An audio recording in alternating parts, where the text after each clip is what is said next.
Hi అండి.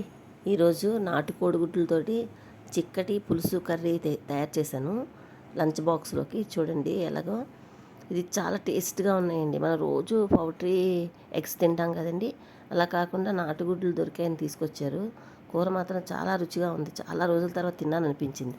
దానికోసం 6 ఉన్నాయి ఎగ్స్, 6 తెచ్చారు. 6 గుడ్లు శుభ్రంగా క్లీన్ చేసి స్టవ్ మీద పెట్టుకున్నానండి. కొంచెం నీళ్ళు గుడ్లు ములిగిందాక వాటర్ వేసుకొని కొంచెం సాల్ట్, కొంచెం ఒక 2 బొట్లు ఆయిల్ చుక్క వేసి స్టవ్ మీద గుడ్లు పెట్టానండి. గుడ్లు ఉడికిపోయి తీసేసి చల్లారిపోయి తొక్కలు వలిసి పక్కన పెట్టుకున్నాను. 2 మీడియం సైజు ఉల్లిపాయలు, 3 టమాటాలు, 4 పచ్చిమిరపకాయలు, అల్లం వెల్లుల్లి పేస్ట్, కొత్తిమీర, కరివేపాకు, నిమ్మకాయ సైజు చింతపండు.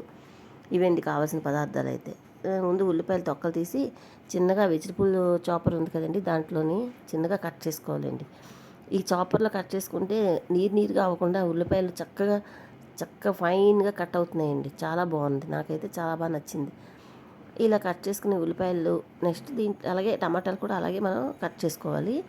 నెక్స్ట్ ఇప్పుడు ఏమైనా ప్యాన్ పెట్టుకుందాం. ప్యాన్ పెట్టుకొని ప్యాన్లోనే ఒక స్పూను ఆయిల్ వేసుకొని ఆయిల్ హీట్ అయిన తర్వాత ఒక చిటికెడు పసుపు వేసి ఎగ్స్ ముందు ఫ్రై చేసుకుందామండి. ఒక్క నిమిషం గుడ్లు అటు ఇటు కలిపి ఒక్కసారి వేయించుకుందాం. ఇలా ఎప్పుడైనా గుడ్లు నూనెలోని ఉప్పు పసుపు వేసుకొని గుడ్లు వేయించి కూర కానీ పులుసు కానీ తయారు చేసుకుంటే చాలా టేస్ట్గా ఉంటాయండి. ఎగ్స్ నీసు వాసన కూడా రావండి. ఓకేనండి. ఇదే ఆయిల్లోని ఆవాలు, నెక్స్ట్ జీలకర్ర, ఎక్కువ పడవు, ఒక పావు స్పూన్ ఆవాలు, ఒక పావు స్పూన్ జీలకర్ర, 4-5 పచ్చిమిరపకాయ ముక్కలు, తర్వాత కొంచెం కరివేపాకు. ఈ పోపు అంతా వేగిన తర్వాత కొంచెం కరివేపాకు కూడా వేసుకోవాలి. అన్నీ చక్కగా వేగిపోతాయి కదండి. అప్పుడు వేగిపోయిన తర్వాత పోపు అంతా మంచిగా వేగిపోయిన తర్వాత ఒక 1/2 స్పూను అల్లం వెల్లుల్లి పేస్ట్ వేసుకోవాలండి. ఆయిల్లోనే అల్లం వెల్లుల్లి పేస్ట్ పచ్చివాసన పోయిన దాకా వేయించుకోవాలి. వేయించుకున్న తర్వాత మనం చాపర్లోని కట్ చేసుకున్నాం కదండి చిన్నగా ఉల్లి తరుగు, అది కూడా వేసి అదే ఆయిల్లోని చక్కగా మంటలు తక్కువలో పెట్టుకొని బాగా మగ్గించుకోవాలండి. అలా ఉల్లిపాయలన్నీ కూడా అదే ఆయిల్లోని వేగినప్పుడు మన రుచికి సరిపడగా ఉప్పు, నెక్స్ట్ గరం మసాలా, కొంచెం కారం.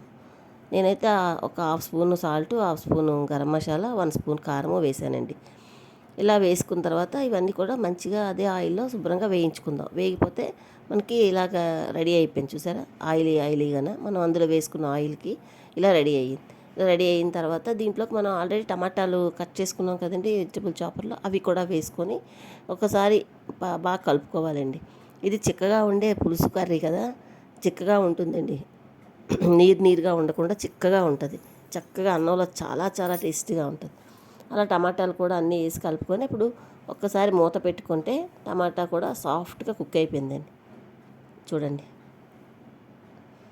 ఆయిల్ అంతా బయటికి తేలిపోయింది కదండి. టమాటా కూడా చాలా సాఫ్ట్గా కుక్ అయిపోయిన తర్వాత మనం ఆల్రెడీ ఫ్రై చేసుకున్నాం ఎగ్స్, అవి కూడా వేసి చింతపండు నానబెట్టుకున్నాం కదండి, చిన్న చింతపండు, అది రసం తీసి అవి ఉంటాయి కదండి, ఆ చింతపండు తాలూకా తొక్కలు కరెక్ట్గా పడకుండా ఫిల్టర్లోనైనా పెట్టుకోవచ్చు, చెయ్యి అడ్డు పెట్టైనా పులుసు కొంచెం అలాగా ఎక్కువ అక్కర్లేదండి.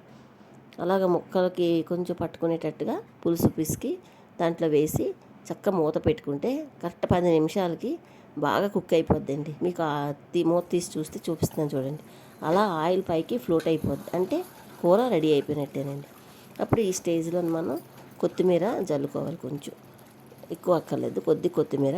అలాగే గుడ్లు పులుసు కూర కనుక దీనికి పంచదార కానీ బెల్లం కానీ వేసుకోవాలి. మా ఇంట్లో పంచదార బెల్లం వేస్తే ఎక్కువ తినరు, అయినా సరే అది బ్యాలెన్స్ చేయాలంటే వెయ్యాలి. ఒక పావు స్పూను పంచదార వేసుకున్నాను. కొంచెం తీపి ఎక్కువ తినాలనుకున్న వాళ్ళు 1/2 స్పూన్ అయినా వేసుకోవచ్చు. అలా వేసుకొని మొత్తం కలుపుకుంటే ఈ కూర మాత్రం చాలా చాలా టేస్టీగా ఉందండి. ఎందుకంటే నాటుగుడ్లతో వండాను కనుక. నేను ఆల్రెడీ తినేసాను, మీకు అప్పుడు చెప్తున్నాను.